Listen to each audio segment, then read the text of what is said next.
Hola, muy buenas y bienvenidos a un nuevo programa de Vivir con Más Salud. Vivir con Más Salud es un programa que desarrollamos conjuntamente desde el Ayuntamiento de Torre del Campo a través de la Concejalía de Bienestar Social, Programa Ciudad ante la Droga, en colaboración con nuestra televisión local, Vivir Torre del Campo. El día 7 de abril conmemoramos el Día Mundial de la Salud. El pasado año, por estas fechas y en el Día Mundial de la Salud, como consecuencia del COVID estábamos encerrados. Por tanto, este año, desde el Ayuntamiento de Torre del Campo, pensábamos que conmemorar el Día de la Salud era hablar del COVID, de lo que hemos vivido, de lo que nos queda por vivir y, por supuesto, desde el programa Ciudad ante la Droga, qué relación existe entre lo que son las adicciones y el COVID. Así que, quiero, antes de que empecemos con este debate, presentar a las personas que me acompañan. Tenemos al director del Centro de Salud, Manuel Moreno Montesino. Manolo, hola, encantada de que estés aquí. Nuestra concejala de Bienestar Social, Paqui Alcántara. Paqui, gracias por estar aquí hoy. Por la invitación. Y su jefe, su inspector jefe, mira que me cuesta tu cargo, su inspector jefe de la Policía Local, Antonio Zafra Robles. Gracias, Antonio, por estar hoy aquí. Días. Bueno, el cargo es lo de menos, lo que importa es la persona. Exactamente. Desde luego, muy agradecida con todo ello porque tienen mucho que contar sobre el tema del COVID, que es lo que vamos a hablar, y, por supuesto, sobre qué relación existe con el tema de las adicciones. Antes de empezar, me gustaría pasaros la palabra y que me contéis un poco, el año tan tremendo que hemos tenido. Manolo, empezamos por ti, si te parece. Hombre, el año ha sido difícil. Ha sido un año difícil porque, claro, nosotros, fundamentalmente los sanitarios, hemos tenido dos batallas. La batalla de nuestro trabajo y luego también la batalla del hogar. Porque, lógicamente, cuando salimos de nuestro trabajo también tenemos que tener la precaución en nuestro ambiente familiar. Porque, claro, también tenemos la incertidumbre de que nos podíamos llevar la enfermedad y contagiarlo a nuestros familiares. Y luego vivir, lógicamente, la enfermedad, viendo tanta enfermedad, tantas muertes que a lo mejor no estaban previstas, de padres, de compañeros, de personas que han sido amigas como médicos y todo eso, pues también ha sido bastante duro. Pero bueno, creo que podemos estar viendo ya un final a todo esto, pero todavía nos queda que luchar. Al principio, que no se sabía muy bien ni siquiera ni cómo era la vía de contagio, imagino yo que ha sido lo que comentaba, de llegar a tu casa y decir, iré con el virus, lo transmitiré a mi familia, enfermaremos, porque claro, esos casos también se han dado, ¿no? Claro, al principio es que también el tema de test diagnósticos, era difícil acceder a los test diagnósticos, había gente que no le hacíamos test porque no teníamos dudas, es decir, que eran toda esa primera época en la que no había muchos recursos, cuando luego ya empezó a haber recursos ya la cosa empezó a cambiar. Pero sí es verdad que había mucha intranquilidad en esos primeros momentos. Aquí, vosotros me imagino que también con mucha tensión, ¿no? Pues sí, en primer lugar agradecerte la invitación para formar parte de este debate. Creo que es interesante analizar, una vez pasado el tiempo, todo lo que se ha vivido y darte la enhorabuena tanto a ti como a la cadena por la labor pedagógica de educación para la salud que estáis haciendo, que es muy importante. Muchas gracias. Pues ha sido un año muy duro, como ha dicho Manuel, pues a las personas que hemos estado en primera línea de batalla, ¿no?, como se suele decir, ha sido muy complejo por muchísimos factores. Primero porque fue algo tan inesperado, algo tan difícil de encajar al principio, ¿no?, la palabra confinamiento, y yo me reía mucho con una amiga mía porque decía, yo es que no la había oído en mi vida, no sabía ni lo que era. Y fue algo pues muy sorprendente para todos, ¿no?, ese estado de shock colectivo de decir qué está pasando, ¿no?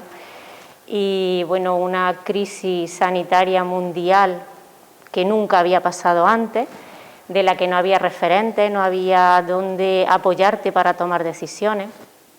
Y por si fuera poco, pues a eso le añadimos la crisis económica, ¿no?, que va asociada de forma inevitable a esa crisis sanitaria.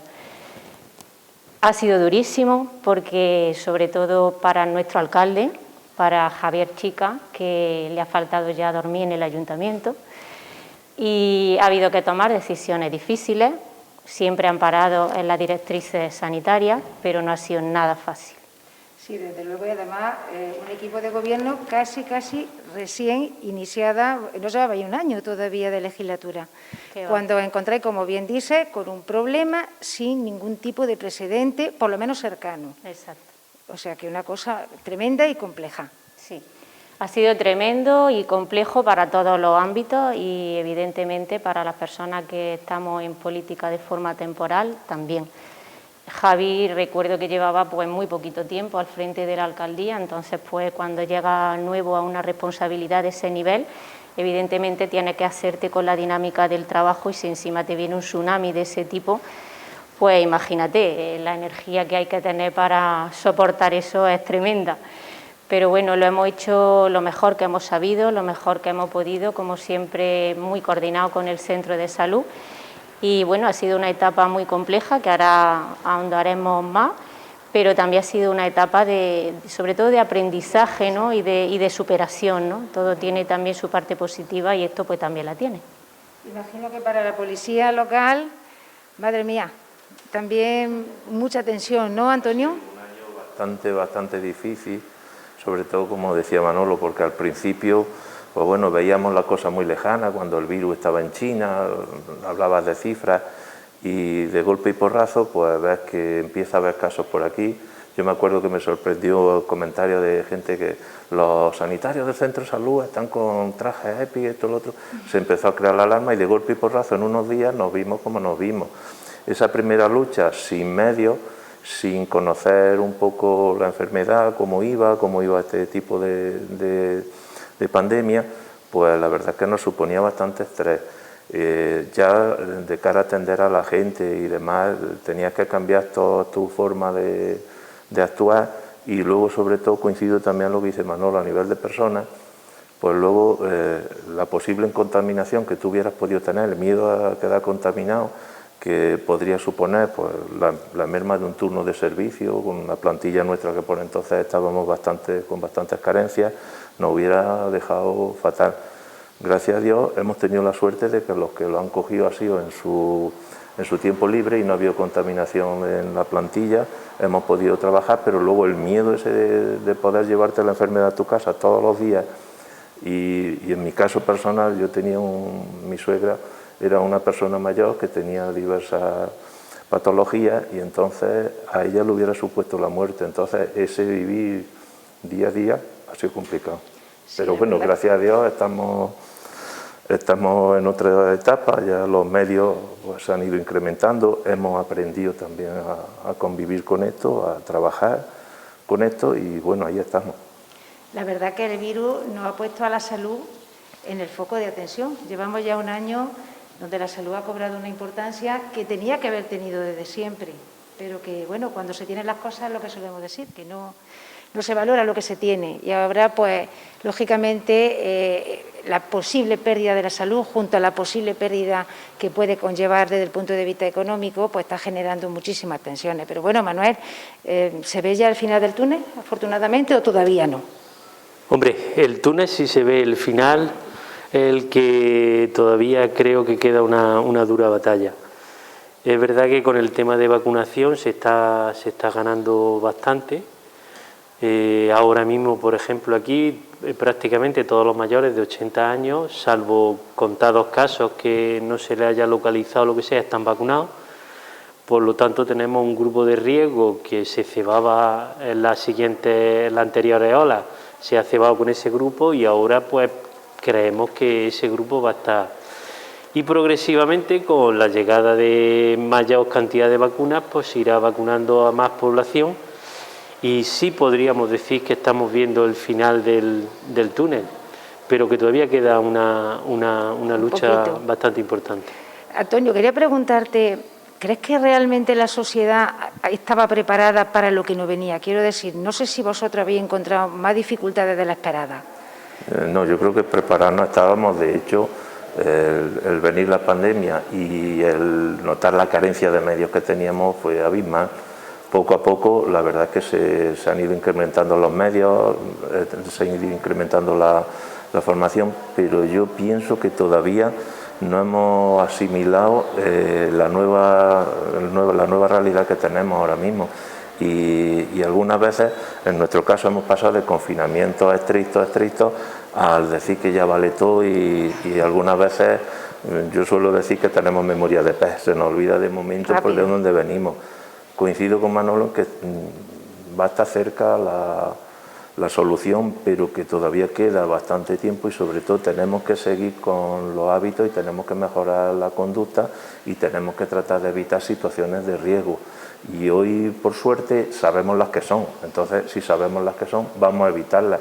Que aparte de los avances que ha habido en la medicina, la vacunación y demás, también si nosotros ponemos de nuestra parte, podremos conseguir pues, que si vienen sucesivas olas o hay contagios, pues sean los mínimos posibles y no que se disparen. Porque esto es que va en forma geométrica, esto va en forma exponencial. Entonces, se propaga rápidamente. Hemos visto que hay municipios que estaban muy bien, pasan 2 semanas y a las 2 semanas los veíamos confinados.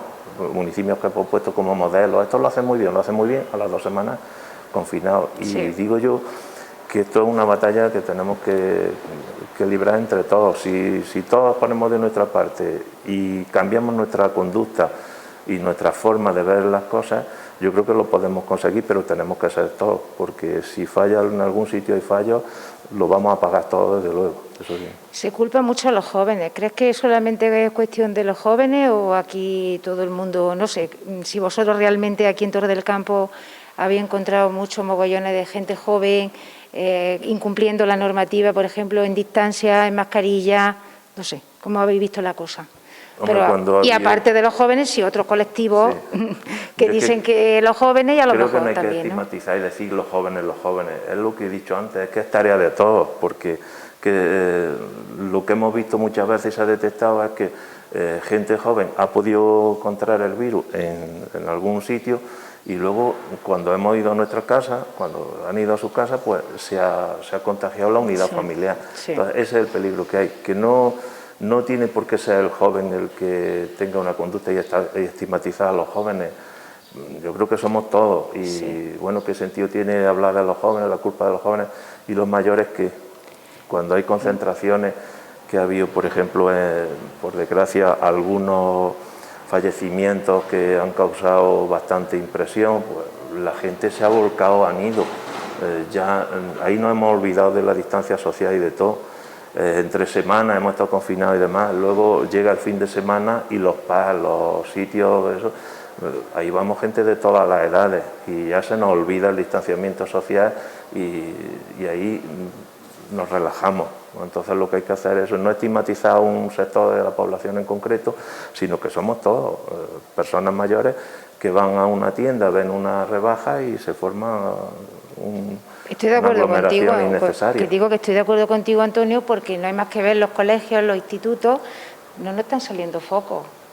Es decir, que ahí los niños y el profesorado se está tomando todas las medidas de seguridad posibles y muchas veces, como ellos nos comentaban el otro día, es que el foco viene de fuera, no que salga el foco del colegio. No sé, a lo mejor en algún caso ha podido pasar, pero que sepamos, no sé si Manuel en este sentido no puede decir algo si conoce algo, pero que sepamos. Lo que nosotros hemos visto que educación no ha sido un problema aquí en esta pandemia.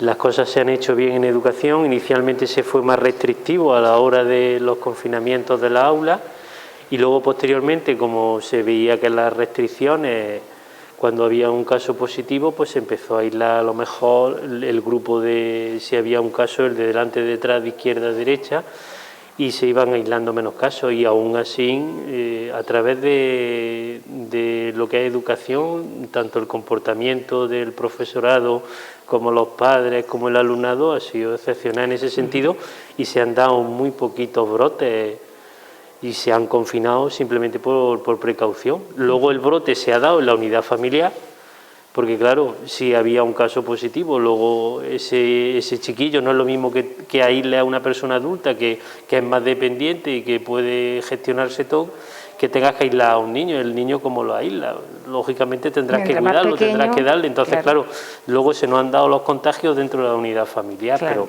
eso era inevitable. Inevitable totalmente. Manuel, se habla de la cuarta ola, ¿estamos ya en la cuarta ola? Pues mira, si me lo hubieras preguntado hace 2 días, te hubiera dicho que no sabíamos, pero a día de hoy ya sí hay datos de que va a haber cuarta ola. De hecho, en la última comisión de impacto de ayer de delegación ya se ha propuesto Torre del Campo como una de las poblaciones que se va a hacer un cribado poblacional, y este martes va a haber un cribado poblacional de aproximadamente unos 400 y pico personas.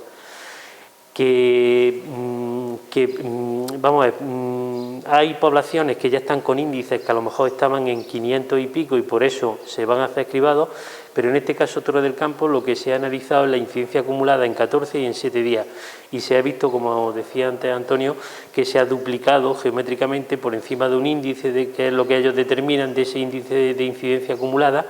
Y entonces por eso han dicho que si en una semana ha habido tal incremento de casos es porque hay una progresión. Claro.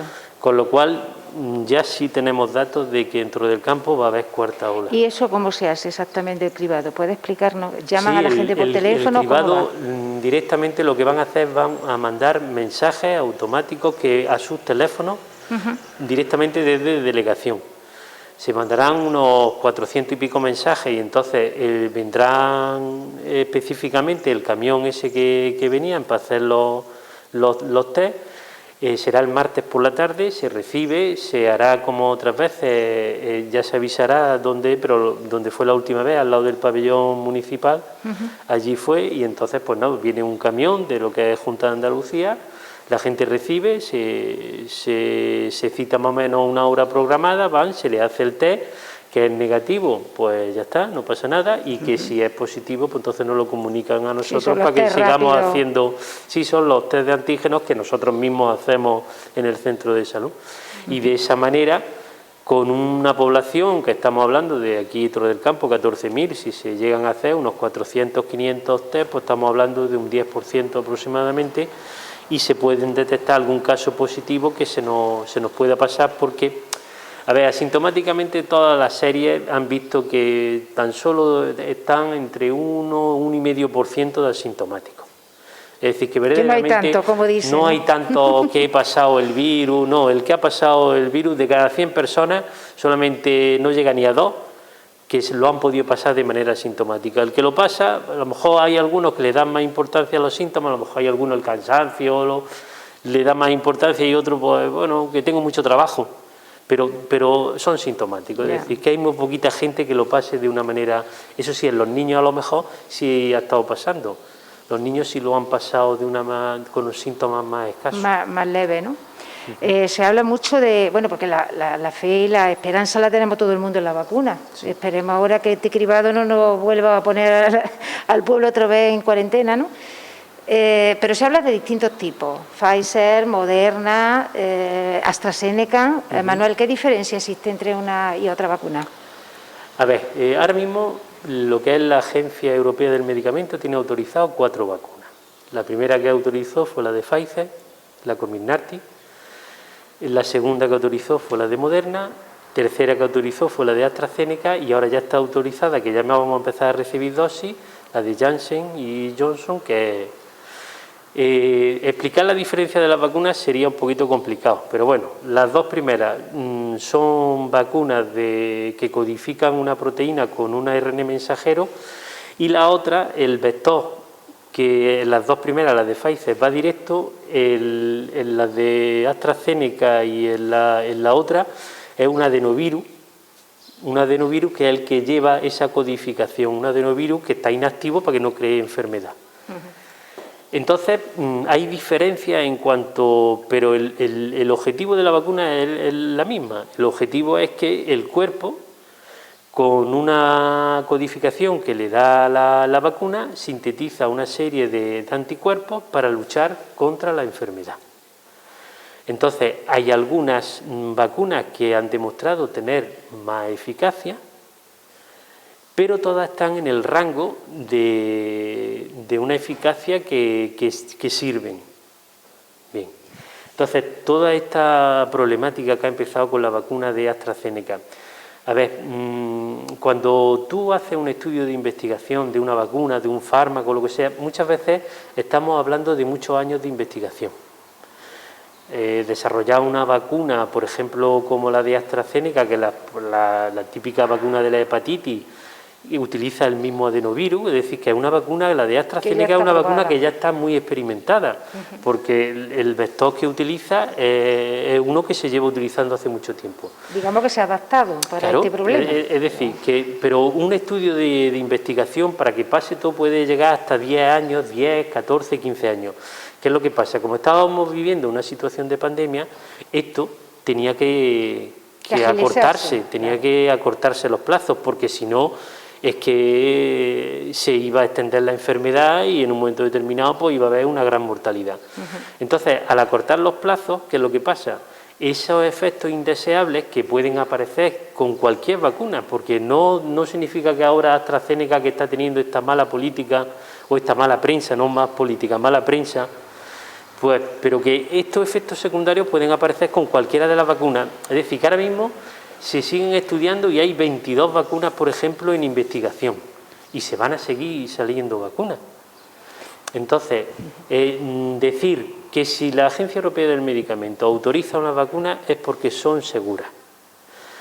Que en algún momento, como está pasando con grupos de riesgo, hay determinadas vacunas que hay alertas, porque claro, si precisamente esto nos pasa todos los días, es decir, nosotros recetamos un antibiótico o recetamos cualquier cosa y tenemos un efecto y nosotros lo comunicamos.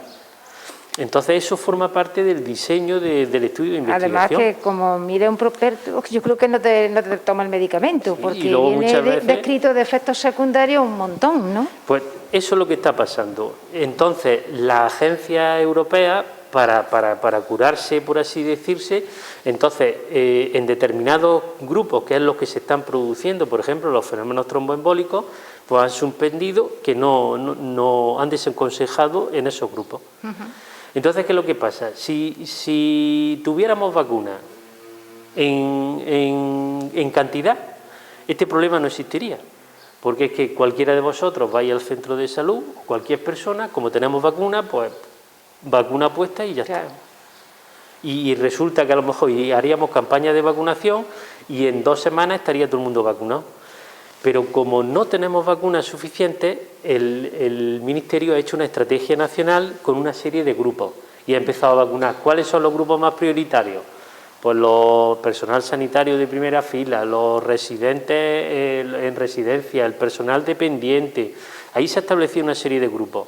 Y con respecto a las vacunas que se estaban distribuyendo, pues se iban poniendo unas o se iban poniendo otras. Pues me imagino entonces que todavía queda para largo, ¿no?, hasta que toda la población esté vacunada, porque el problema principal, lo estás diciendo, es que no se puede hacer una previsión de cuándo va a estar el resto de colectivos vacunados porque no sabemos la disponibilidad de vacunas, ¿no? Efectivamente, creen que ahora se van a recibir mayor cantidad de vacunas. De hecho, de Pfizer ya se habían recibido mayor cantidad de vacunas y entonces pues se van a ir, los grupos de vacunación se van a ir completando. Claro. Pero lo que sí quiero dejar claro, y además es que lo voy a leer textualmente porque muchas veces parece que nosotros a través del centro de salud tenemos alguna elección o lo que sea en la vacuna y parece que es que unos pacientes nos van a gustar más que otros y a esto les vamos a poner... Vamos a ver. En la última actualización, que esto de la Consejería de Salud de ayer, del 8 de abril, dice: dada la situación de la pandemia y la escasez de vacunas frente a la misma, se recuerda que actualmente la población no puede elegir la vacuna a administrarse, ni los profesionales pueden cambiar las indicaciones de la estrategia de vacunación del Ministerio de Sanidad, que debe seguirse de forma estricta. Dice así: aquellas personas de entre 60 y 65 años que no presenten ninguna de las patologías de muy alto riesgo descritas en el grupo 7, solo podrán recibir la vacuna de AstraZeneca. Es decir, patologías ya están descritas. Es decir, una persona con patologías de alto riesgo ya está descrita. Y una patología de este grupo 7, que no le podríamos administrar AstraZeneca, está descrita, pero no es una persona que ha tenido un infarto, no es una persona que ha tenido un infarto en el corazón, en la cabeza, no es una persona que tenga problemas en las piernas, No, estamos hablando de gente con trasplante de cualquier órgano. ¿Te refieres a los que han sufrido los efectos secundarios? No, no los efectos secundarios, los que no les podemos poner AstraZeneca. Es decir, es que ese grupo 7, sí, por ejemplo, tiene también las personas con síndrome de Down, ¿vale?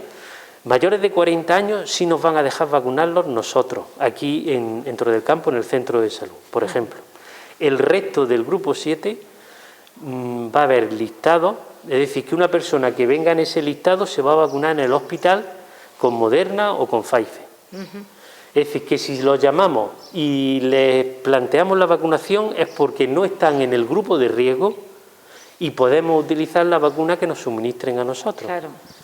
Es decir, que si una persona tiene riesgo, que no tiene riesgo porque es que tenía un infarto o no tengo riesgo porque me ha dado un tromboembolismo, el grupo de riesgo está determinado en la estrategia nacional y ya se sabe quiénes son.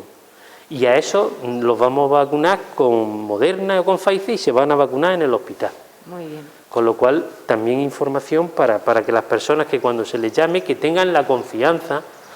Vamos a ver, que en un momento determinado ellos creen que su patología también sería una decisión individual, el vacunarse o no, puede ser una decisión individual de la persona. Es decir, que una persona no quiere vacunarse y lo quiera admitir el riesgo, yo le recomendaría que se vacunara, porque si ella no quiere vacunarse, se le cita luego cuando haya dosis suficientes de otro tipo de vacuna, pero a lo mejor podemos tardar 4, 5 o 6 meses en tener más dosis. Con lo cual tenemos ahora 6 meses ahí que tiene riesgo de pillar el COVID. El COVID tiene mucho más porcentaje de pillar un tromboembolismo y fenómenos tromboembólicos. Yo siempre se lo digo a mis pacientes. Vamos a ver, a usted le toca la primitiva y me dicen todos no. Digo, pues tiene más probabilidad de que le toque la primitiva que le dé un trombo por la vacuna. Fíjate. Nada más que en probabilidad. Es decir, si no me toca nunca la primitiva, ¿por qué te va a tocar el trombo? Claro. Además, casi que es más probable que te pueda caer el COVID a que tenga un problema o un efecto secundario por la vacuna, ¿no? También por la ley de la probabilidad debe de ser así también, ¿no? Quería preguntarte, Manuel, porque se habla mucho de cepas. Pues está la brasileña, está la inglesa, está la africana, en fin, no sé si es que hay alguna más virulenta que otras, si tenemos en Torre del Campo determinada o detectada alguna de esas cepas, no sé, ¿cómo está la cosa? A día de hoy es que para hacer la caracterización de los virus, normalmente se hace caracterizaciones cuando hay brotes así que suponga, aquí los estudios que se han hecho nunca no han comunicado que haya una cepa distinta de la que hubo en su momento. Sí es verdad que con la tercera ola sospechamos, y hablando con los epidemiólogos, sospechábamos que algo pasaba aquí en Torre del Campo por ese índice de contagiosidad tan grande.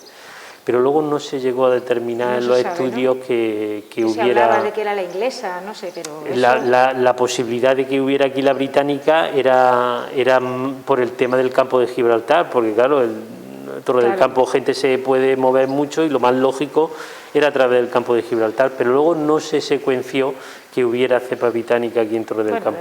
De todas formas, el tratamiento no iba a ser diferente, iba a ser no, el mismo que si tenemos aquí y la simplemente, vacuna, que es lo que tenemos que sí, hacer. no, si aquí ahora mismo el tratamiento más efectivo es la vacunación, para evitar la cadena de contagio. Eso es lo más efectivo, porque es lo que yo le digo mucho a los pacientes, es decir, si nosotros tuviéramos un medicamento para el COVID, es que le hacíamos pruebas a todo el mundo que fuere, porque en el momento que tenga síntomas le ponemos su pastilla y ya hemos acabado con el COVID, pero como no tenemos un tratamiento efectivo y lo único que tenemos es que cuando se produce una complicación se tiene que solucionar en el hospital, pues hay que estar, pues ya está, que si tienes síntomas y son leves y puedes estar en tu casa, pues perfecto, cumples la cuarentena y el aislamiento en tu casa y así cortamos la cadena de contagio. Sí. Y Manuel, imagino yo que esto ya va de cara al futuro, ¿no? Que vamos a tener que vacunarnos todos los años, por lo menos eso cuenta la gente. ¿Qué opinas? Vamos a ver, aquí lo que están viendo los estudios es que la inmunidad natural, es decir, los anticuerpos que te crea una vez que la enfermedad ya ha estado, viene a ser de 6 a 8 meses. Y están viendo que la vacuna puede ir por ahí, o un poquito más incluso. Incluso algunos están viendo anticuerpos hasta... Pero claro, como es que las vacunas llevan poniéndose hace un año, no hay datos todavía. Es decir, a partir del año que viene empezará a haber datos de cuánto dura los anticuerpos. pero que sigue, con toda probabilidad, sea antes o sea después, tengamos que estar un tiempo... Sí, porque también puede haber cambios, que es lo que hemos estado hablando, de las distintas cepas, y a lo mejor resulta que las vacunas te protegen contra esta cepa, pero no te protegen contra otras cepas. Hombre, todo son especulaciones, no está por ver, pero que posiblemente lo mismo que los grupos de riesgo de vacunación de la gripe, vacunamos todos los años, pues a lo mejor vamos a tener que vacunarnos cada cierto tiempo de COVID. Sí. Paqui también es concejala de, bueno, ella es concejala de Bienestar Social, pero dentro de su área ella atiende a las personas mayores, todo lo que tiene que ver con tercera edad. Uno de los grupos, sin lugar a dudas, más castigados y que han sufrido muchísimo con esta pandemia. Paqui, ¿cómo lo habéis vivido desde la concejalía? Bueno, pues la verdad que ha sido realmente duro, ¿no? Porque aparte de la crisis sanitaria, ¿no?, también se habla de la crisis geriátrica. Como ha dicho Manuel, lo ha explicado muy bien, las personas mayores, sobre todo mayores de 80 años, pues son más vulnerables a que si se contagian tengan una patología más grave, ¿no? Y entonces, pues las personas mayores están viviendo esto de una forma un poco angustiosa, ¿no?, a los miedos que ya se suele tener por la edad, como son el miedo a las caídas, el miedo a la enfermedad, sobre todo a tener una demencia, el miedo a la soledad o el miedo a ser una persona dependiente. Pues todos esos miedos se han visto, pues digamos, engrandecidos por el miedo al contagio, ¿no?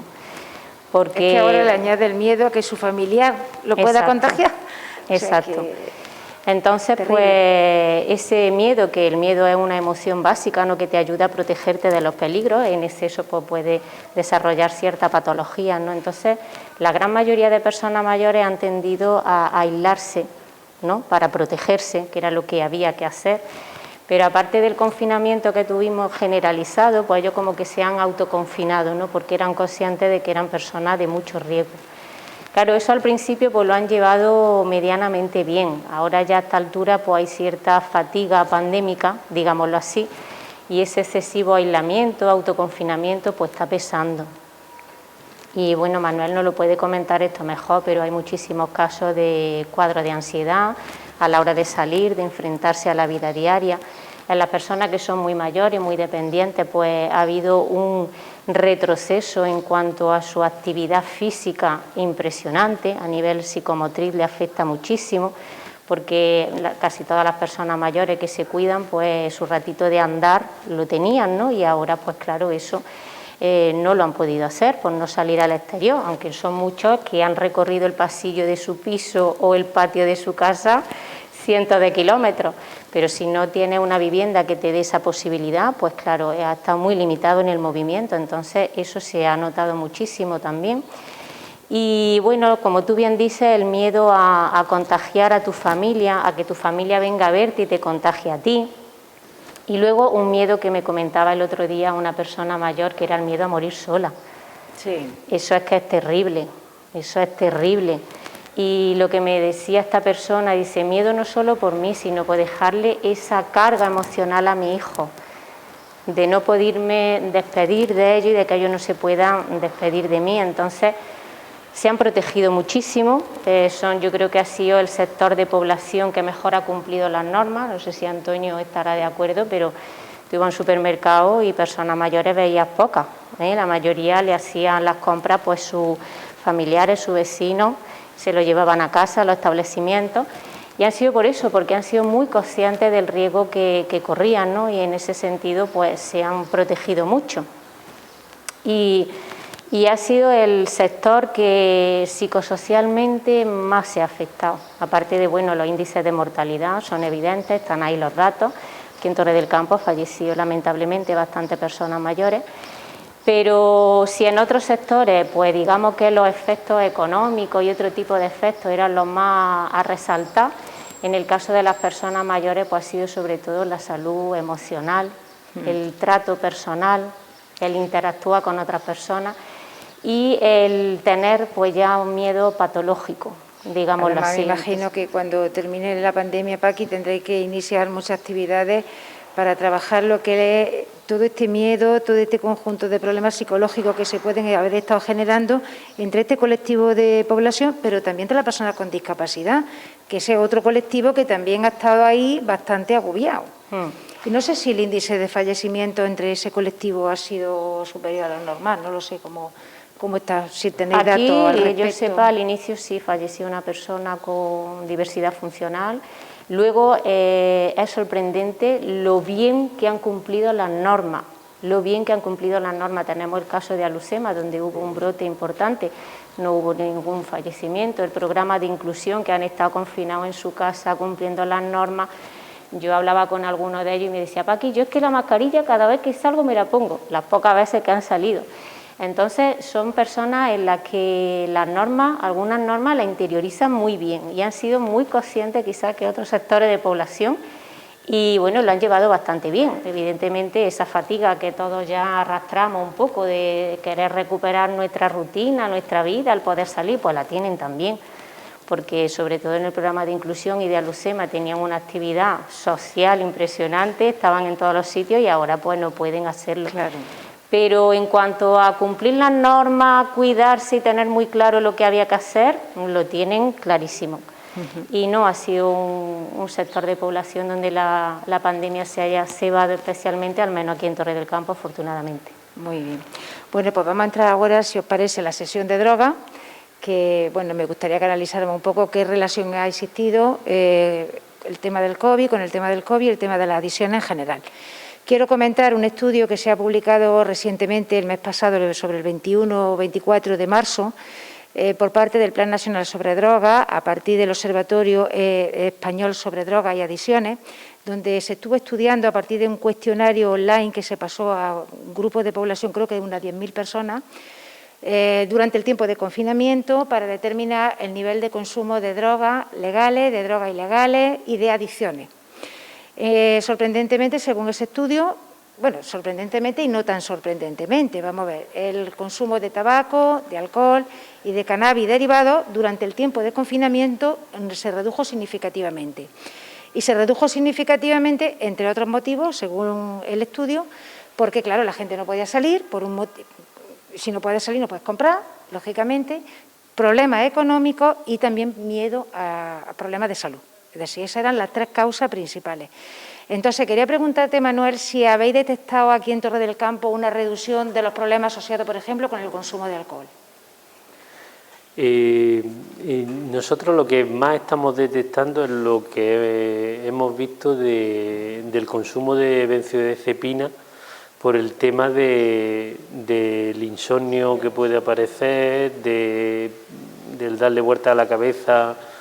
En eso sí lo hemos detectado. El tipo de otros consumos es que no nos han consultado. Es decir, posiblemente, no, como la gente ha estado en sus casas y pues lo que haya hecho lo ha hecho de manera que no ha tenido que consultar.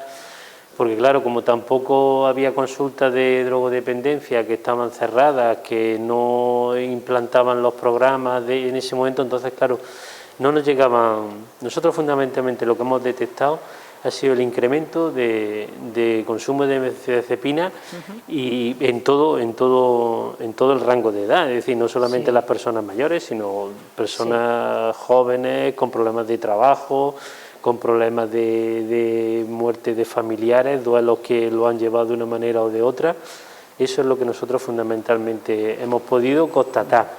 Que luego aparezcan estudios y que veamos que ha habido disminución, pero ahora mismo nosotros la percepción que hemos tenido en las consultas ha sido fundamentalmente esa. Sí, además en este estudio se habla precisamente del tema de diagnóstico, que ha subido muchísimo en todos los grupos de edad, pero fundamentalmente entre mujeres. Y se hablaba precisamente de ese miedo a quedarte sin trabajo, del miedo a la salud, de la pérdida de familiares y seres queridos.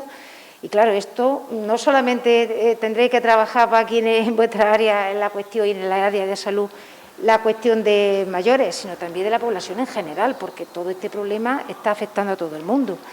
No sé yo, Antonio, si vosotros, como dentro de la policía, a nivel de las concentraciones, cuando se han prohibido, me refiero de consumo de alcohol, ¿no? No sé cómo lo habéis visto. Si sí, en ese caso ha resultado evidente, porque entre semanas prácticamente los consumos y la situación se puede decir de normalidad, pero siempre a los fines de semana se disparaba y de hecho sigue ocurriendo. Entonces nosotros fines de semana, exceso de alcohol y accidentes con implicación de conductores ebrios, pues había bastante. Eso sí hemos notado que ha descendido bastante.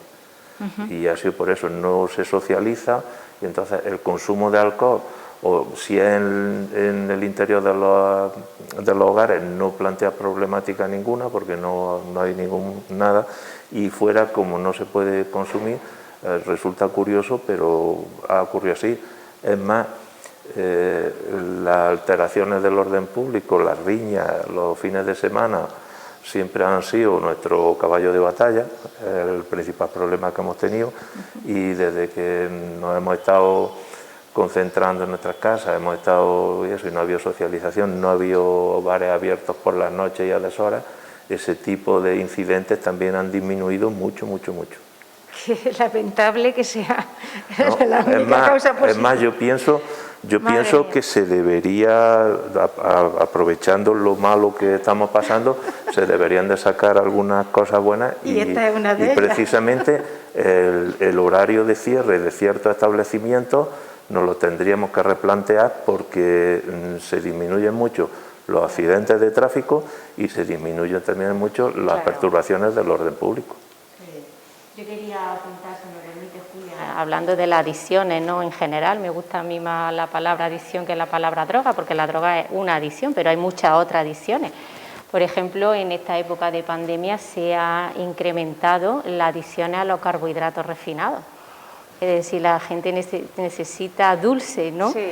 El azúcar, Manuel, claro, Manuel lo sabe mejor que nadie, lo podría explicar mejor, pero el azúcar y los carbohidratos son, hay teoría que dice que son más adictivos incluso que la heroína. Entonces, hay ciertas adicciones que la gente no tiene conciencia de que son una adicción. Y en esta pandemia, pues al estar más tiempo en casa, tener más nerviosismo, pues se ha incrementado mucho el consumo de productos excesivamente azucarados y de carbohidratos en general, de pastelería, de bollería, y eso es algo que también tiene mucha consecuencia negativa para la salud. Claro. También son adictivas.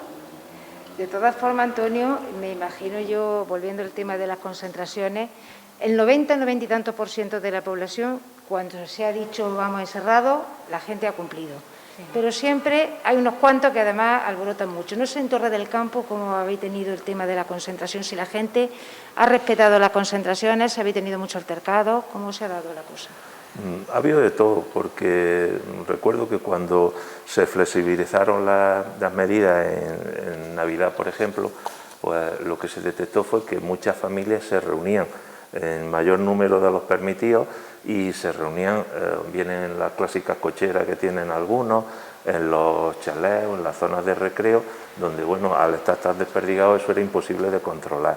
Entonces, ahí ha habido concentraciones peligrosas que nos llevaron al estado que luego tuvimos, de confinamiento total. Luego, cuando ha sido en los lugares públicos, pues la verdad es que no nos han planteado problemas, porque se ha ido, como has dicho, el 90 y tantos % de la gente normal, gente que sabe comprender las cosas, y cuando se le aplica una situación que era irregular, pues normalmente han tomado las medidas oportunas, se han ido, y en ese aspecto no hemos tenido nosotros enfrentamientos de gente global hacia la policía, pues tampoco nosotros lo tenemos claro, no estamos para enfrentarnos a la gente, estamos para ayudar y para servir y proteger. Lo que sí es verdad es que esas situaciones, si hay un contagio, se expande como la pólvora y eso ocasiona pues pérdida a los demás, que es lo que hemos dicho. Si se cierran ciertos establecimientos comerciales, pues hay gente que eso le ha supuesto una merma de sus ingresos y unas familias perjudicadas. Entonces estamos hablando de situaciones que parece que no tienen importancia porque somos jóvenes, porque somos de determinada edad, porque somos todas personas sanas, que no tenemos patologías, y si estamos aquí no pasa nada, y sí pasa. Claro que pasa. Y luego esa alteración lo que nos conduce es a una pérdida total en la sociedad, tanto de puestos de trabajo como de vidas. Por desgracia es un pueblo pequeño y no se ve un número de personas que fallecen. Es que vemos una persona, un nombre, unos apellidos, gente con la que hemos estado hablando, gente que conocemos y bueno, eso hay que evitarlo como sea, y la cuarta hora sí tenemos muchas herramientas para luchar y muchas están a nuestro alcance. Entonces ahí es donde debemos de poner de nuestra parte todo y sobre todo eso, evitar las concentraciones. No porque sean de jóvenes haciendo botellón, sino de cualquier persona. Viene una época ahora mismo que es muy curiosa, que ya empiezan las comuniones. Sí. Bueno, pues parece alguna vez ilógico, y lo estamos viendo, que estamos luchando por la vida de personas y ya algunos se están planteando, oye, que mi niño hace la comunión y que en la calle está, yo quiero poner un globo para que los niños jueguen. Vamos a pensar en lo fundamental. Y si el año pasado no se pudo y este año no se pudiera, que no pasa nada. El chiquillo que haga la comunión, nos divertimos de otra forma y sobre todo en esas concentraciones, que ahí, por desgracia, se nos olvidan mucho las normas, ahí es donde existe el verdadero peligro y ahí es donde, por desgracia, tenemos también precedentes de que un contagio puede perjudicar a muchísima gente y se puede expandir de manera muy rápida, muy rápida. Ahí es donde tenemos que poner nuestra principal granito de arena y eso lo podemos hacer todos. Bien, pues esperemos que este programa... Antes de la disminución del consumo de alcohol y de otras drogas, sí es verdad que nosotros sí en el servicio de urgencia hemos detectado que ha bajado mucho las urgencias porque antes teníamos intoxicaciones etílicas, que teníamos problemas de crisis de ansiedad en cocainómanos porque a lo mejor no tenían dosis y la verdad que eso ahora en los servicios de urgencia ha bajado mucho esa asistencia. Sí, sí, yo quería resaltar la curiosidad de que dentro de lo malo que estamos viviendo, en el tema de drogas, pues resulta una cosa positiva. Yo el miedo que tengo es que cuando esto se relaje y esto se medio arregle, bueno, no volvamos al andado o peor. ¿No? En fin, yo espero que la gente pues tome conciencia de que, bueno, que realmente se puede vivir bien sin droga y que no es necesario ponerse hasta aquí para pasárselo bien, ¿no? Nosotros, por ejemplo, lo que sí era curioso cuando se detectaba un positivo, si es diferencia, los contactos estrechos eran mucho más, nos presentaban listas, las personas jóvenes, nos presentaban listas de 20 o 30 contactos a lo mejor a veces, mientras que una persona mayor, los contactos que tenía se dedicaban solo y exclusivamente a la familia. Claro. Entonces ahí está la diferencia, no es que la gente joven cumpla más o menos las normas, yo creo que ahí es que ellos ven menos sensación de peligro. Efectivamente. Al ver menos sensación de peligro yo creo que se relajan y entonces era eso, pero sí, eso sí era habitual, ¿eh? Tener un positivo en una persona joven era un rastreo de 20 o 30 personas y con lo que conllevaba 20 o 30 que al final tenía otro positivo y otras 20 o 30, es decir, claro, porque eso además, hacer rastreo, la familia también. la familia, pero luego detectábamos un positivo en una persona mayor y le preguntaban los contactos y su hijo y sus padres y ya está. Ya, por eso yo creo que la diferencia estaba ahí. Claro. Paqui, el año pasado se prohibió el botellón porque muchos jóvenes se subían a hacer el botellón en plena pandemia a Santana. Bueno, cuéntanos un poco cómo fue eso y cómo está la situación a día de hoy. Bueno, la verdad que eso fue una medida pues deseada y demandada por mucha gente y criticada por otros, ¿no? Decir que el Ayuntamiento no prohibió el botellón.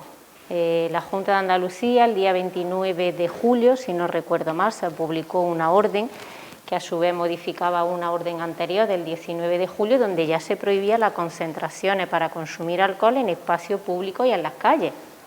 Eso lo hizo la Junta de Andalucía.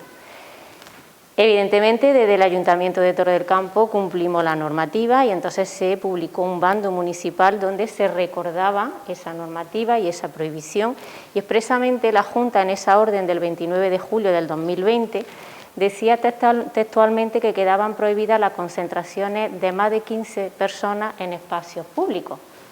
Puede ser botellón, puede ser una comunión, puede ser cualquier tipo de celebración.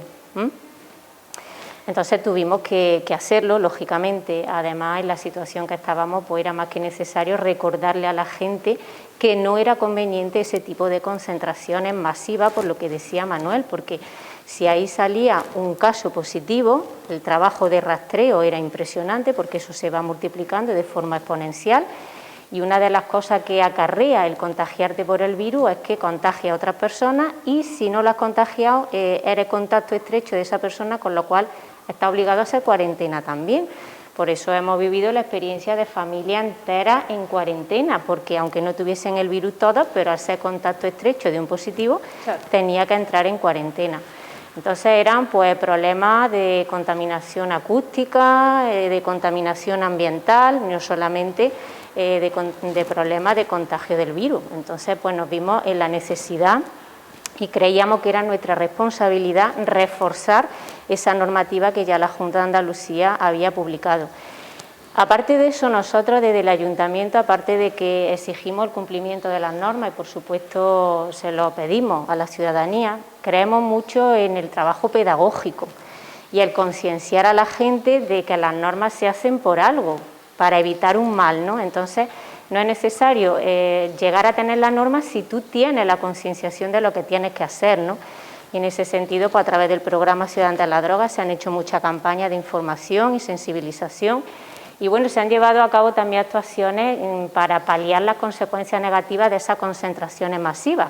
Muchas de las personas que nos están viendo recordarán, por ejemplo, cómo nuestro alcalde una noche de verano se subió al Cerro de Santana y se puso a repartir bolsas de basura, porque claro, la gente dejaba luego el lugar no de la mejor forma posible y eso es otra consecuencia de esas concentraciones masivas. Entonces, como digo, siempre apostamos por la pedagogía y por inculcar a la gente el por qué eso es conveniente para la persona en particular y para la sociedad en general. Y ahora, hace pocos días, hemos colocado una pancarta informativa en la fuente donde se intenta concienciar a la gente de que el espacio de Santana es un tesoro que tenemos los torrecampeños y torrecampeñas, forma parte de nuestro patrimonio natural y tenemos que cuidar ese espacio. Entonces, cuando ya las medidas sean un poco más laxas, llegue el mejor tiempo y se pueda disfrutar de ese espacio, pues hay que tener conciencia, aparte de hacerlo de forma saludable, hacerlo también de forma respetuosa con el medio. Efectivamente, porque además también cerca hay yacimiento arqueológico y es un espacio para disfrutar del ocio de una manera saludable, pero claro. Bueno, y eso implica muchas cosas. Claro. Con respecto a lo que ha dicho Paqui, me gustaría puntualizar que cuando se empezó a aplicar la medida y se empezó a concienciar a la gente, pues nosotros al identificar personas resulta que vimos que había un efecto llamada, que ya no solo eran los jóvenes de nuestra localidad que se subían arriba, sino que venían de pueblos ya un poco lejanos, venía gente de Jaén, de Mancha Real, de Alcalá la Real, incluso llegamos a identificar gente, y gente de los pueblos del Marto, Torredonjimeno, venían, y entonces al riesgo que ya teníamos le podemos sumar todo esto y nos hacemos cuenta de lo que hemos dicho antes, que lo que se trata es de evitar esas multiplicaciones. No es lo mismo multiplicar por 50, por 60, por 100, que multiplicar por 6, que es lo que más se permite ahora que se presente, que la gente se junte. En aquella época las reuniones no se podrían sobrepasar las 15 personas y ahora se ha ido viendo eso y ahora las tenemos reducidas a 6. En lugares públicos, tanto en el ámbito privado como en los establecimientos, solamente se pueden haber agrupaciones de 6 personas. Si nos damos cuenta de eso, vemos que si una persona está contaminada, no es lo mismo multiplicar por 6 que multiplicar por 15. Teniendo en cuenta que cada persona tiene una serie de contactos, que no es por 6, más los contactos de cada persona que tiene. Y eso luego le llega al centro de salud, lo saturamos y los pobres luego no pueden cumplir y bueno, pues tienen un accidente o lo que sea y no te pueden atender en condiciones pues porque estás saturado por simple irresponsabilidad. Entonces esperemos que, bueno, entre todos contribuyamos a que ellos puedan hacer bien su trabajo, porque depende de todo. También creo que Manolo lo podrá decir mejor que nosotros, el hecho de haber tantos contagiados y tanta gente que ha tenido que ser atendida del COVID ha dificultado que otro tipo de enfermedades se puedan tratar con la celeridad que se merece. Yo he llegado a hablar con gente que han tenido algún cáncer y eso y han estado esperando una intervención quirúrgica para quitarle su problema y se han mostrado bastante molestas en el sentido de decir, tengo una cosa que es terrible, que me tienen que operar y es que no me pueden operar porque el hospital está saturado. Entonces ya tenemos que ver que no solo es ese tipo de enfermedad, sino que esta enfermedad está retrasando la posible cura de otras. Supongo que es un área que Manuel sabrá mucho mejor que nosotros de eso. Lógicamente el COVID ha sido nuestro principal caballo de batalla, pero es que la gente sigue teniendo diabetes, la gente sigue teniendo tensión alta, la gente sigue teniendo... Y además se han descontrolado mucho con el tema de estar en sus domicilios, lo que estábamos hablando antes, que no han ido a hacer su paseo diario, han comido no más sano siempre, es decir que...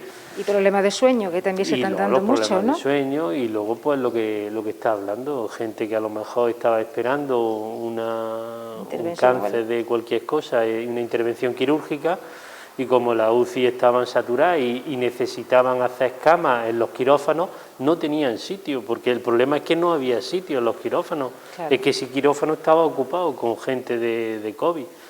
Entonces, si no tienes sitio donde atender, pues no podía, y el hospital ha estado bloqueado.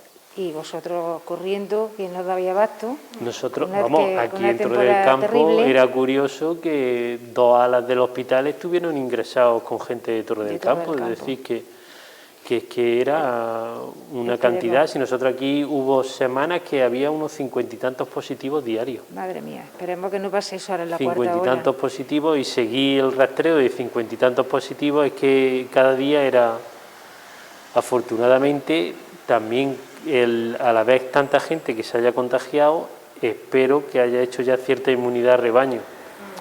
Entonces, como hay gente vacunada ya y gente que ha pasado el COVID, a ver si ahora la propagación del virus es menor en esta cuarta ola. No conviene confiarse. Lo que pasa es que ya nos han avisado desde servicios centrales que lo que están viendo ahora es que son la gente más joven la que está entrando en la UCI.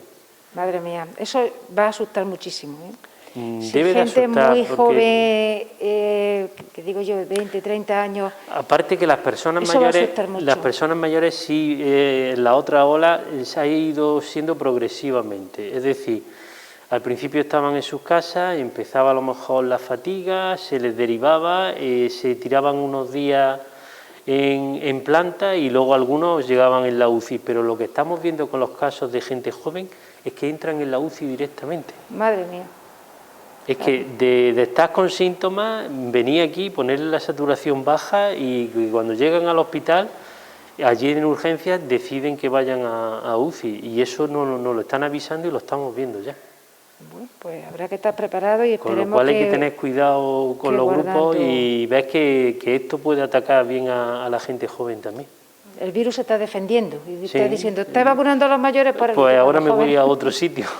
Y la segunda gran consecuencia, ya para ir pronto terminando, Paqui, tiene que ver con estas familias, con muchas familias que lo están pasando fatal desde el punto de vista económico, que llevan un año sin poder trabajar, y que, claro, todo eso son cuadros de angustia desde el plano de la salud, pero desde el plano económico es que hay que comer todos los días, y muchas de ellas con niños. ¿Cómo lo estáis viviendo desde los servicios sociales? Bueno, pues esa está siendo una parte muy dura, porque si todas las áreas se han visto afectadas por esta crisis, el área de bienestar social ha sido una de las más importantes, ¿no? Y yo he atendido a gente en una situación muy extrema, personas que nunca habían venido a solicitar ninguna prestación a los servicios sociales y que llegan un poco, pues no sé, descolocados porque ya se ven que no pueden, ¿no? Porque cuando te quedas sin ingresos, no puedes trabajar, pues evidentemente tiras de tu ahorro, tienes el apoyo de familiares, amigos, pero llega un momento en que ya no se puede más, y sobre todo cuando no hay perspectiva de que la cosa vaya a cambiar de forma inmediata. Estará desesperando mucho. Entonces, pues bueno, desde el equipo de gobierno hemos sido muy sensibles ante esta situación, hemos modificado partidas presupuestarias de otras actividades que hemos creído que no eran prioritarias en este momento. Se ha aumentado mucho la partida que se han destinado a emergencias sociales, tan solo el año pasado, desde marzo, abril hasta final de año, destinamos casi 60.000 euros a ayuda de emergencia social, lo que serían antes 10 millones de pesetas, que quizás todavía muchas personas no entiendan mejor así. Y aparte de la ayuda en emergencias sociales, también se ha dado un programa de alimentación, un programa en el que se le da alimentos a aquellas familias que lo necesitan para aliviar su cesta de la compra, ¿no? Decir que en este programa se ha visto incrementado el número de familias comparado con otro año en el que se ha atendido, y el año pasado se atendieron a 227 familias, que son muchísimas, y se repartieron casi 14.000 kilos de alimentos básicos. Aparte de esa importante labor, también Cáritas, desde aquí le doy la enhorabuena y quiero poner en valor también su trabajo, porque de forma coordinada con servicios sociales también ha atendido a muchísimas familias. Y bueno, ejercicio de solidaridad que hemos visto aflorar por parte de la ciudadanía también para ayudar a aquellas personas que más lo necesitaban. Ha sido un área compleja, no solo también por lo que comenta, por la crisis económica, que todavía no hemos visto el fin, que hay más perspectiva de que la crisis sanitaria empiece a mejorar que la crisis económica. Sí, esa va a ser la segunda parte. Esa está siendo la segunda parte. Y bueno, desde el Ayuntamiento de Torre del Campo pues hemos sido valientes poniendo iniciativas en marcha, como por ejemplo dejar que los feriantes esta Semana Santa montasen lo que es su medio de vida. Eso ha sido algo pues que ha tenido una importante repercusión a nivel nacional, porque somos muy pocos los ayuntamientos que hemos apostado por este tipo de iniciativas, pero es que en Torre del Campo hay más de 160 familias que viven de las ferias. Y es que se me pone la carne de gallina, ¿no?, diciendo esto. Y que llevaban un año sin trabajar y con perspectiva de seguir en ese plan. Entonces, pues bueno, viendo que se podía ir a un restaurante, que se puede ir a un supermercado donde hay mucha gente, que se pueden hacer muchísimas cosas con la medida de seguridad que se nos exige, pues creímos conveniente que los feriantes también podían trabajar con su medida de seguridad y le hemos dado esa oportunidad. Luego cada cual ha estado en su derecho de decidir si quería asistir o no. Te digo que ha sido un área muy compleja. Recuerdo también cuando me tocó gestionar la apertura del albergue municipal, no solamente en el tema de mayores, en el tema de... Es que desde Bienestar Social se lleva infancia, se lleva inmigración y se lleva muchos colectivos que han sido muy vulnerables a esta pandemia. Y en el caso, por ejemplo, del albergue fue muy difícil sacarlo adelante porque la Junta de Andalucía no nos daba una normativa clara a seguir. Nos decían hoy una cosa, mañana otra, y claro, son decisiones muy importantes que tienen consecuencias muy importantes y que hay que dar pasos firmes. Nosotros no podíamos abrir el albergue sin una normativa clara a seguir, por eso este año se demoró un poco su apertura, tuvimos que reducir el aforo de 50 personas a 25 y en fin, ha sido todo muy complejo. Pero bueno, desde aquí dar las gracias al trabajo que se ha hecho por parte de los técnicos de servicios sociales, trabajadores sociales y demás, y decir que para eso estamos, que estamos para aliviar las situaciones problemáticas que pueda tener la ciudadanía, pero claro, nadie había pensado que esto pudiese pasar, ¿no? Pero ha pasado y en eso estamos, en intentando dar respuesta, y desde el Ayuntamiento de Torre del Campo, como he dicho, hemos sido muy sensibles a la situación. También hace poco terminó el plazo para presentar la bolsa de trabajo para aquellas personas que se han quedado sin trabajo por motivo del COVID. Se ha aplicado en Torre del Campo lo que hemos llamado el Torre del Campo Activa, una primera fase y una segunda fase, una iniciativa también pionera a nivel nacional, en la que se ha invertido entre la primera fase y la segunda casi 1 millón de euros. 1 millón de euros. Es que eso pocos ayuntamientos pequeños, como es Torre del Campo, que no llegamos a los 15.000 habitantes, ponen en marcha iniciativas económicas de ese tipo. Así que bueno, nosotros hemos hecho y seguiremos haciendo todo lo que esté en nuestra mano para aliviar esta situación de crisis económica que tenemos y que vamos a seguir teniendo, lamentablemente. Bueno, pues esperemos que pronto pase todo esto. Vamos ya terminando y yo me gustaría que, bueno, un mensaje de esperanza, un mensaje de algo positivo. Empezamos por ti, Antonio. ¿Con qué te quedas después de todo lo malo? Siempre hay algo bueno, ¿no? No pues sé. Precisamente lo malo que hemos pasado, que nos sirva para evitar situaciones que vuelvan a repetir la por desgracia, podríamos decir, el alto índice que ha habido de contagio y demás. Vienen dos fechas muy especiales, que era lo que yo tenía en mente ahora mismo. Nos viene 1 de mayo, nuestra querida romería. Yo ya llevo 31 años aquí con Santana.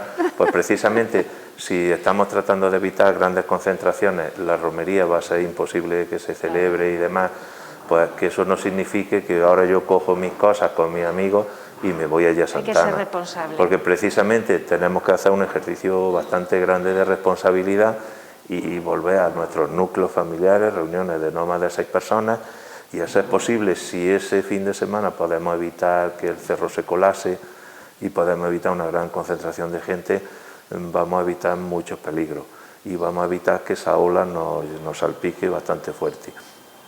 Y la época de las comuniones, lo que hemos dicho, si hay que celebrar las comuniones, pues vamos a hacerlas también con todas las medidas de seguridad y vamos a evitar precisamente que reuniones numerosas de familiares, porque si me voy a un chalet en mitad del campo que nadie me va a ver y nos juntamos 40 o 50 personas de la familia, corremos el riesgo de que las 40 o 50 personas de la familia formemos parte de los que se han contagiado de COVID y puede que algún familiar nos deje. Vamos a hacer las cosas con sensatez, vamos a moldarnos, como hemos dicho antes, vamos a concienciarnos y vamos a moldarnos a la realidad que tenemos, que sería lo importante, salvar vidas, lo importante, estar todos juntos, que no podemos celebrarlo de una manera, lo celebramos en la medida de lo posible y con las máximas medidas de seguridad, y ya vendrán otras celebraciones, a ver si tenemos la suerte de que esto llegue a ser una cosa que se olvide, nos olvidamos de las mascarillas, de todo lo que hay, y entonces pues nos podremos volver a juntar, reuniones de 40, de 50 personas, de 60, como estamos acostumbrados, que no es nada de eso, pero vamos a poner de nuestra parte. Y ahora vienen épocas críticas. Como ha dicho Manuel, estamos detectando que va esto en progresión geométrica. Estamos en los primeros términos son fáciles de controlar. Cuando ya se dispara es incontrolable. Además, yo creo que Manuel coincidirá conmigo que la época que pasamos anterior al confinamiento era horroroso, porque es que se veía venir, te queda la sensación esta de impotencia, de que no puedes, lo estás viendo venir y ahora podemos evitarlo. Ahora estamos en un momento, podríamos decir, clave, porque tenemos una progresión geométrica, se apunta a una cuarta ola y tenemos circunstancias de peligro, porque en la primera ola se hablaba de que si el día 8 de marzo, que esto, lo otro, ahora tenemos las comuniones y ahora tenemos la romería de Santana. A ver qué somos capaces de hacer y a ver si somos capaces de poner todo nuestro granito de arena y que esa ola se quede en un simple chubasquillo. Esperemos. Manuel, ¿qué nos dice? Pues nada, que las personas confíen en que la medida más eficaz que tenemos en este momento es la vacunación, que confíen en que hay una estrategia nacional y que no tengan miedo a la hora de vacunarse y que sigamos con la responsabilidad, como estamos diciendo todos, que la única manera de controlar esto es que todos pongamos de nuestro y que sea un granito de arroz de cada uno y que al final consigamos doblegar esta y que no haya ni quintas, ni sextas, ni séptimas, porque es que a este ritmo no vamos a tener números que va a haber olas una detrás de otra, pero vamos, confiemos que esto se vaya y que confíen las personas en las vacunas y que no le tengan miedo a ponerse una vacuna. Paqui, dinos. Bueno, pues que ya el equipo de gobierno en la próxima ola pueda ir un poquito más relajado, pues es el deseo. Ahora veremos a ver, ¿no? Bueno, la fatiga pandémica se nota también a nivel, es que ha sido muchísima presión y Manuel lo sabe porque ellos también lo han vivido y había que tomar decisiones difíciles, pero había que tomarlas y entonces pues esa presión y ese estrés que todos los compañeros y compañeras hemos vivido tendrá su visibilidad, quizá cuando pasen unos meses, tú sabes, cuando ya te relajas, cuando dice el cuerpo, pues ahora te puedes poner malillo, ¿no? Pero bueno, yo espero y así lo creo firmemente que de esta experiencia vamos a salir todos más fortalecidos. Yo creo que ha sido un aprendizaje increíble para todos, ¿no? Y si sabemos sacarle partido a ese aprendizaje, vamos a mejorar la sociedad, vamos a mejorar muchos sistemas de atención sanitaria, nos vamos a dar cuenta de lo importante que es la atención primaria, el tener a nuestros profesionales de nuestros centros de salud con todas sus necesidades cubiertas, porque son el primer paso para pasar a los siguientes recursos del sistema y ellos son el filtro de qué realmente es más grave o menos grave. Y si hubiésemos tenido un sistema de salud primaria más fuerte, pues quizás nuestros hospitales no se hubiesen saturado, no hubiésemos llegado a tener esas expansiones tan masivas de la ola, como bien decía Manuel. Entonces eso es algo que tenemos que aprender. Tenemos que aprender también por lo importante que es la investigación, porque no olvidemos que detrás de cada vacuna hay científicos que han dedicado horas y horas a investigar. Y eso al fin y al cabo es lo que hace avanzar a una sociedad, ¿no? Y lo que hace que podamos adaptarnos a todas aquellas cosas que la vida y la naturaleza nos va a ir preparando, porque dicen que esto va a ser una cosa habitual, vivir pandemia de este tipo, que no va a ser que no va a ser una cosa excepcional, que dentro de 15 años vendrán otros virus, otras cosas. Entonces, pues bueno, yo creo que eso es algo que también tenemos que aprender, ¿no? Lo importante que es que destinemos recursos a la investigación y que cuidemos a nuestros jóvenes y a nuestros investigadores, que no se tengan que ir fuera, que nosotros nos formemos a las personas y luego saquen provecho a otros países. Eso también es muy importante. Y bueno, yo creo que hay palabras clave que definen esta pandemia. Una ha sido el miedo, lamentablemente, ¿no? El dolor, el sufrimiento, el sacrificio que todos hemos hecho, porque quedarnos en casa sin salir mucho tiempo y ponernos mascarilla, y eso ha exigido un sacrificio a todos en mayor o menor medida. Pero luego también hay palabras muy positivas, como son empatía, solidaridad, agradecimiento, lo que le agradecemos tanto a los cuerpos de seguridad como a los profesionales del centro de salud, su implicación, su esfuerzo, lo bien que nos han atendido, porque han sido nuestros protectores en ambos sentidos.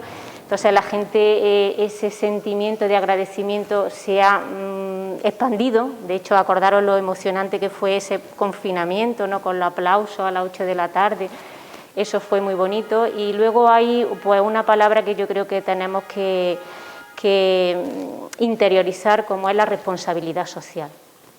Yo creo que más que nunca hemos aprendido que no podemos ser individualistas, que lo que hace una persona le afecta al resto, que no somos seres aislados y que tú vives en una sociedad, no vives tú solo. Entonces, pues hay una responsabilidad que es la responsabilidad social de la que todos tenemos que formar parte. Tú no puedes ser un irresponsable social, porque tú puedes, en todo caso, tienes el derecho de ser irresponsable en lo que te atañe a ti. Si, no sé, hacer cualquier cosa que sabe que daña tu salud, la hace porque te afecta solo a ti, pues bueno, está en tu libertad porque eres tú y con tu vida. Pero en el momento en que esa decisión afecta a la vida de otras personas, pues yo creo que ahí ya tu libertad no puede estar por encima de la libertad colectiva. Entonces, apelar a esa responsabilidad social, ahora que ha dicho Manuel que la cuarta ola pues la tenemos ya aquí en Torre del Campo, y bueno, tampoco no es tan difícil lo que tenemos que hacer, ya todos lo sabemos. Un poco de sentido común, evitar aglomeraciones, uso de mascarilla, distancia social. Yo creo que aunque estemos un poco cansados, merece la pena seguir cumpliendo las normas y tenemos que llegar juntos hasta el final, que no sabemos cuándo será, pero que desde luego está más cerca.